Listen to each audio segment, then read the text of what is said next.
আমাদের তালিবুল ইলম ভাইয়েরা আমরা দেখতেছি কত মোবাইল, আমি জানি না এত মোবাইল ব্যবহার করে আপনারা আসলে পড়াশোনায় মনোযোগ দিতে পারেন কিনা আমি জানি না। এই যে মোবাইলের যে অ্যালগরিদম, যে সফটওয়্যারের যে অবস্থা, এগুলো বানানোই হয়েছে আপনার মনোযোগ সবসময় আকর্ষণ করার জন্য, সেইভাবে মানার চেষ্টা করে, শুধুমাত্র প্রচারের মধ্যেই ক্ষান্ত থাকে না। আমরা প্রতিদিন দোয়া করি ইহদিনাস সিরাতাল মুস্তাকিম সিরাতাল লাযিনা আন'আমতা আলাইহিম গায়রিল মাগদুবি আলাইহিম ওয়ালাদ-দাল্লিন। মাগদুব আলাইহিম কারা? হুমুল লাযিনা ইয়ালামুনা ওয়া লা ইয়ামালুন, যারা জানে কিন্তু আমল করে না, এরা কারা? মাগদুব আলাইহিম কাল ইয়াহুদ, যেমন ইহুদিরা সঠিক দিন জানার পরেও কি মানতো না, এজন্য তারা মাগদুব আলাইহিম। আর দল্লিন কারা?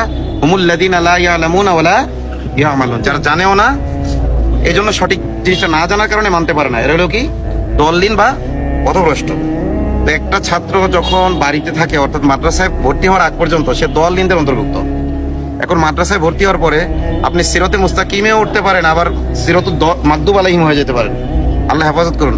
তো আল্লাহ সুবহানাহু ওয়া তাআলা আমাদের সকলকে দিন জেনে মানার তৌফিক দান করুন।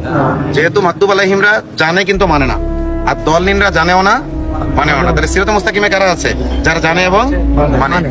নাবিয়িন, সিদ্দিকিন, শুহাদা, সালেহিন তারা সবাই একটা কমন গুণে গুণান্বিত, সেটা হলো তারা জানতেন এবং মানতেন। জানার চেষ্টা ও মানার চেষ্টা, এটা যার মধ্যে থাকবে সেটা সিরাতে মুস্তাকিমের মধ্যে আছে। আর বিশেষ করে গুনাহ থেকে বেঁচে থাকবেন, পুরো ডিজাইন করা হয়েছে। এমনকি অনেক অ্যাপের মধ্যে এখন কালো জাদু আছে। আপনি দেখতেছেন ফেসবুকে একটা অ্যাপ, কিন্তু এর ভিতরেও কালো জাদুর বিভিন্ন উপাদান দিয়ে দিচ্ছে। এটা আমাদের ওলামারা যারা অভিজ্ঞ তারা আমাদেরকে বলতেছেন, সতর্ক করতেছেন।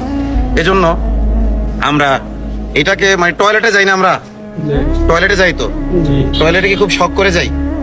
তো মোবাইলটাকে একবার টয়লেটের মতো ইউজ করতে হবে। আর কোরআনকে সময় বেশি দিতে হবে, সিরাতকে সময় দিতে হবে।